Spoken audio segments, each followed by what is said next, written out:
لو لسه ما شفتش الجزء اللي فات من حكايه اوجامي فراح شوفه الاول. شفنا في الجزء اللي فات بطلنا اوجامي القاتل المحترف اللي رجع تاني لطالب في الاعداديه، وشفنا لقاء مع لورين بنت رئيس شركه ميتسوكا للادويه واللي اصدرت عقار جديد بيقال انه بيوقف الشيخوخه، وشفنا انقاذه لها من العصابه والاعلان اللي ابوها نزله علشان يحدد مين اللي هيقدر يفوز بقلب بنته ويورث الشركه والعقار من بعده، وده اللي خلى الطلاب يبداوا يتنافسوا عليها ويبقوا مستهدفين عمنا اوجامي. وشفنا القاتل المحترف شين اللي المنظمه بعتته على المدرسه علشان يستهدف لورين ويكشف مكان العقار، واللي بعد ما بيقابلها بيعترف لها بحبه وبيتحدى اوجامي في مبارزه علشان يحددوا مين فيهم هيبقى خطيبها. وبالفعل شفنا القتال العبثي اللي حصل ما بينهم وازاي اوجامي قدر يتفادى كل الصعوبات والمصاصات وانتصر في النزال. ولكن هل الموضوع هينتهي على كده؟ لا، دي لسه البدايه. فكالعاده قبل ما نبدا ما تنساش اللايك بتاعك، والاهم انك ما تنساش انك تصلي على الرسول عليه افضل الصلاه والسلام.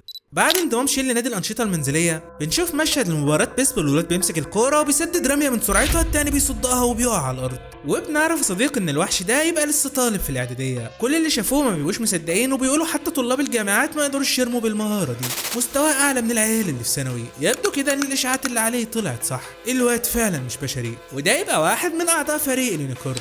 نروح بقى لعمنا اوجامي والمدرس بيقول لهم ان امتحانات نص السنه هتبدا الاسبوع الجاي، وعلشان كده من اول النهارده كل انشطه النوادي هتتوقف لمده اسبوع، ابقوا راجعوا كويس على كل اللي خدناه. بيخرجوا بعدها من الفصل والعيال بتبقى مقلقه حبتين لانه اول امتحان، ولكن بيبصوا لاوجامي وبيلاقوه مشتعل وبيقسم انه هيفشخ الامتحان. العيال بتخاف منه وكوتاتسو بيقول له انه كده هيكشف هويته. بيرجع لطبيعته ويقول لهم لا مؤاخذه، اصله اول امتحان ليا، ايه اللي المفروض اعمله يا معلمي؟ ريو بيقول له ما تقلقش، انت بتذاكر كويس وبتراجع اول باول، ما اعتقدش انك محتاج تزود حاجه عن اللي انت بتعمله. بيشكره على كلماته الحكيمه وبيرجع على البيت يذاكر. وتاني يوم لورين بتوصل على المدرسه ووشها بيبقى منور، وده لان في اسبوع الامتحانات كله بيبقى مسحول في المذاكره ومحدش فاضي يعترف لها بحبه، يعني اخيرا ولاول مره هتقضي يوم طبيعي زيها زي باقي الطلبه. بتبقى نامت كويس علشان مفيش توتر، وبتتمنى لو اسبوع الامتحان يكمل لباقي السنه. وهم بيتمشوا بيخبطوا في اوجامي واللي بيبقى عكسها تماما ووشه مضلم وتحت عينيه انتفاخات، وزي ما خمنت يا صديقي اوجامي بيبقى قضى الليل كله في المذاكره وما عرفش ينام من التوتر. بيروح على الفصل وريو يشوفه ويقول له يا نهار اسود انت محتاج تنام. اوجامي بيقول له انا عارف اني لازم انام ولكن مش قادر ابطل مذاكره. الموضوع عامل زي الملاكم اللي بيبقى عارف انه عنده ماتش ولازم يرتاح، ولكن بدلا من كده ينتهي بالوضع بانه يقضي كل وقته في التدريب. ريو ما بيبقاش فاهم حرف منه وشين جنبهم بيبقى بيفطر، بيعرض عليه مصاصه بيقول له انها هتهديه ولكن اوجامي بيرفض. بيرجع بعدها على البيت وكوتاتسو بيقول له انه مزودها في موضوع المذاكره، ولكن اوجامي مش سامع لحد وبيقول له ما تتدخلش في اللي مالكش فيه. بيفضل يذاكر. كوتاتسو بيفتكر انه عنده مشوار النهارده وبيقول له يبقى يروح يتعشى في مطعم ماما. اوجامي بيقول له اشمعنى المطعم ده؟ ما انا ممكن اكل في اي مكان، ولكن كوتاتسو بيصمم وبيقول له لازم تغير من وقت للتاني.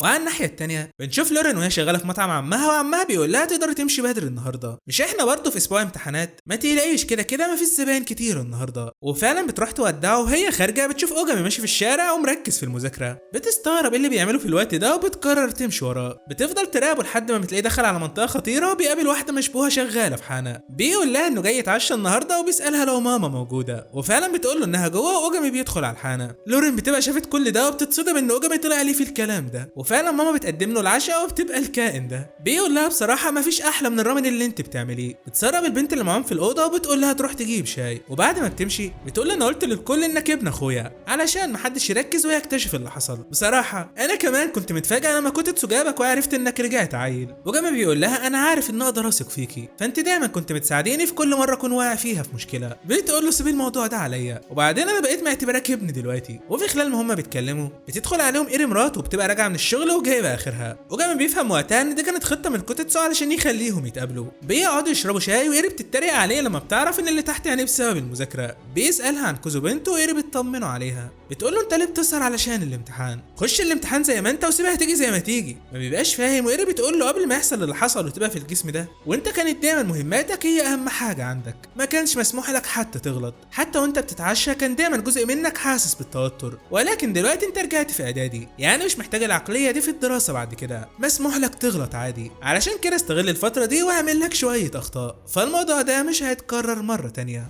بيخلصوا كلامهم وهم خارجين. ماما بتقول لهم يبقوا خلونا اشوفكم من وقت للتاني، وانت يا جوزو خليك راجل كده وخد مراتك ووصلها للمحطه. بيمشوا بعدها من المكان ولورين بتبقى شافت كل ده وفي قمه الصدمه. ده دخل حانه وخرجوا في ايد واحده. مين هو اوجامي بالظبط؟ بيجي موعد الاختبارات واوجامي بيبقى اتسرع في كام سؤال وهو بيحل، ولكن في العموم بيبقى راضي جدا عن درجاته. بيقرر انه هيذاكر جامد جدا المره دي وهيبقى يعوض في الفاينل. لورين بتبقى حاطه عينيها عليه من ساعتها وبتبدا تفتكر في كل مواقفه معاها، بتقول له فكرنا فيها. فمن البدايه تصرفاته كلها ما كانتش طبيعيه. الموضوع مش انه مجرد شخص غريب الاطوار، لا، دي زي ما يكون من فئه عمريه مختلفه عننا. يا ترى هل هو فعلا طالب في الاعداديه يا بنت اللعيبه؟ وفعلا الصديق الحاسه السادسه عند البنات بتخوف. وبما ان الامتحانات خلصت، نادي الانشطه المنزليه بيرجع تاني واخت ريو بتشرح لهم ازاي يخيطوا الزراير. العيال بتبقى مبهوره واخت ريو بتقول لهم حتى حاجه بسيطه زي انك تخيط هدومك ممكن تخليك تتعلق اكتر باللبس بتاعك. اوجامي بيقول لها وصلت، يعني بالظبط زي المكنه بتاعتك، كل ما تشتغل عليها بنفسك كل ما هيزيد تعلقك بيها. بتستغرب من تشبيهه ولكن بتقول له حاجه زي كده. بيقعد يجرب هو وشين بيقول له طول عمري وانا فاكر ان الابر بتتحط في السم وبنطعن بيها الهدف، طلع ليها استخدامات تانية. وبعد العديد من المحاولات بيفشلوا. لورين هي كمان بتبقى زي حالتهم، بتقول لهم اكتشفت ان طلعت فاشله في الخياطه. بيروح يطلبوا المساعده من باقي اعضاء النادي وبيقضوا وقت ممتع مع بعض. بيخلص اليوم هما الاتنين مروحين، بيقابلوا في طريقهم كيتو زميلهم في النادي وبيبقى لسه يسقي الزرع. بيقول لهم انا زرعتها المره دي بدري، على الاغلب هتكون طلعت في الصيف. بيخلصوا كلامهم معاه وهم ماشيين. اوجامي بيلاحظ ان مزاجها حلو النهارده. بيسالها عن السبب وهي بتقول له ان مفيش حاجه محدده، ولكن انا استمتعت جدا بوقتي في نادي الانشطه المنزليه. فعندك كيتو مثلا بيحب يهتم بالزرع، الرئيسه بتحب الطبخ، وياماكا بتحب تعمل حلويات. كل واحد منهم بيمتلك عالمه الخاص اللي بيحبه من قلبه، علشان كده محدش فيهم بيتطفل على التاني. ومن السهل جدا عليا ان اتكلم معاهم، علشان كده انا سعيده ان انضميت للنادي ده. وفي اليوم اللي بعده الرئيسه بتقول لهم انهم النهارده هيصنعوا كرات الارز ويوصلوها لفريق البيسبول. الموضوع هيبقى صعب بما ان الكميه كبيره، ولكن احنا قدها. ووسط ده بنلاحظ ان اعضاء النادي تعابيرهم بتتغير ولورين بتسالهم عن السبب. ياماكا بتقول لها الحكايه وما فيها ان فريق المدرسه للبيسبول مش هم بس اللي بيستعملوا ملعب المدرسه بتسلف الملعب كمان لفريق الدوري، والنهارده يبقى موعد تسليمه ليهم وفي واحد من اعضاء اليونيكورن هيبقى متواجد. الرئيسه بتقول لها ما استبعدش ان هو كمان يحاول يرخم عليكي. اي نعم ممكن ما يحصلش حاجه، بس مفيش مشكله لو مش عايزه تيجي. لورين بتفكر واوجامي بيقول لها انا متفاهم الموضوع، عشان كده لو مش عايزه تيجي براحتك. وبعد شويه بيروحوا يوصلوا كرات الرز، وفي النهايه اوجامي ولورين بيبقوا راحوا. بيبداوا يقدموا لهم الرز والعيال بتنادي عليه علشان يجي ياكل. وفعلا صديق اوجامي اول ما بيشوفه بيعرف على طول من الهاله اللي حواليه انه مش شخص عادي. تندو تنما الواد حرفيا عملاق، طوله معدي ال 190 وهو لسه في اعدادي. بياخد واحده من كرات الرز وبيخلصها في قطمتين. العيال كلها بتبقى منبهره من حجمه. بيروح عليه وبيقول لهم انتوا بقى هم اوجامي ولورين، انتوا الاثنين قلبين المدرسه في اخر فتره. اوجامي بيقول في سر وخلينا نشوف اذا كانت الشائعات اللي عليه حقيقيه ولا لا، ولكن في جميع الاحوال ما اعتقدش انه هيتحداني بالسرعه دي. ولكن الواد بيفاجئهم وبيقول له انا بتحداك في مبارزه، لو انا اللي فزت انا اللي هبقى خطيب لورين. العيال بتتفاجئ، اللي كانوا خايفين منه حصل. لورين بتقول له انت بتهزر، انا اصلا ما اعرفكش علشان يحصل حاجه. الواد بيقول لها انت فاهمه غلط، انا مش معجب بيك ولا حاجه، كل الحكايه ان عايز اسحقك في طريقي، علشان كده بتحداك في مبارزه. انا شايف ان اكتر حاجه بتلهم الناس في العالم ده هي الرياضه، علشان كده المفروض الكل يبقى عارفني. لا ده لازم الكل يعرفني، وده لان هبقى اول رياضي في تاريخ البشريه يتمتع ب3 مواهب في 3 رياضات مختلفه. انسان خارق.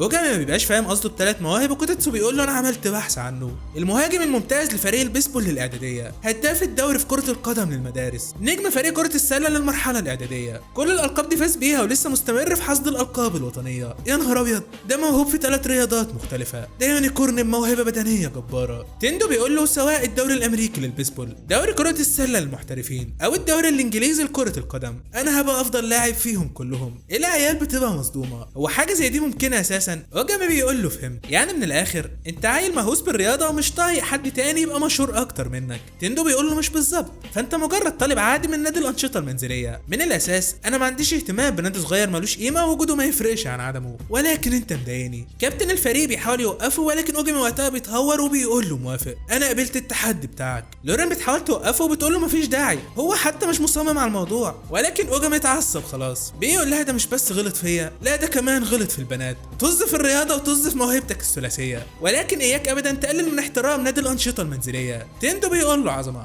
حس كده ايه رايك لو نتنافس في كره قدم الصالات؟ التحدي هيبقى بعد اسبوع من دلوقتي في ملعب المدرسه، اجيب معايا واحد وانت هاتوا العدد اللي تحبوه. وجامي بيقول له حد قال لك ان محتاج مساعده؟ بيضحك وبيقول له براحتك، اعمل اللي هيعجبك بس كده مش هنبقى متعادلين، وبيسيبه وبيمشي. المدرب بعدها بيجي وبيعتذر لهم على وقاحه تندو، ولكن خلاص الفاس وقعت في الراس. واحد من زمايله في الفريق بيقول لهم في الطبيعي مستحيل اي حد يقدر يقسم وقته بين 3 رياضات مختلفه، ولكن تندو بيعوض عن ده من خلال موهبته الخارقه. انا عارف ان المفروض ما اقولش كده، ولكن طول ما هو معانا فهو اعظم الابطال، ولكن كخصم فهو اقوى الاشرار. بيرجعوا بعدها على الفصل، واخت ريو بتبقى شخصنتها معاه وبتقول له سيبك من كل اللي اتقال يا اوجامي، الواد ده غلط فينا، لازم تهزمه شر هزيمه. اوجامي بيقول لها سيب الموضوع ده عليا، هخليه يندم على اليوم اللي هو اتولد فيه. المشكله دلوقتي هي منين هيجيبوا شخص ماهر في كره الصالات علشان يلعب مع اوجامي. وسط كل ده لورين بقى بتبقى في قمه الاحراج بعد ما تندو قصفها وقال لها انها مش فارقاله. الموضوع كان باين زي ما تكون هي مفكره نفسها محور الكون وطلع محدش شايفها. بتقرر انها تحاول تنسى الموضوع ده دلوقتي، ولكن في الوقت ده شين بيتدخل وبيقول له انا معاك. الواد ده خلى لورين تحس انها مش محور الكون ولازم يندم. كيتو هو كمان بيتدخل وبيقول له انا كمان معاك. نادي الانشطه المنزليه مش تافه زي ما هو فاكر، ده غير انه خلى لورين تحس انها مش محور الكون ولازم يدفع الثمن. يعني يا بنتي. وفعلا صديقي بتكون الفريق اللي هيلعبوه، ولورين بتقول لهم مهما حصل لازم تفوزوا.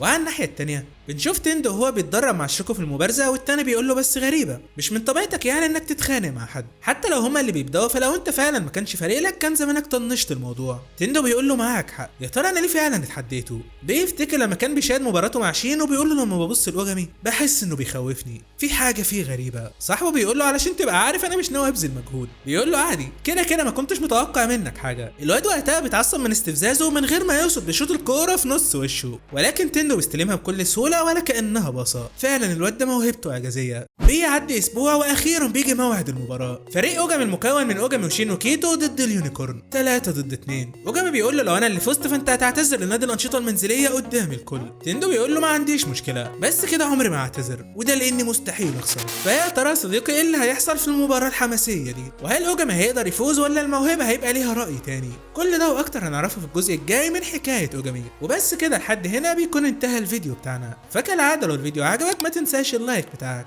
نتقابل على خير في فيديو جديد، وبس كده سلام.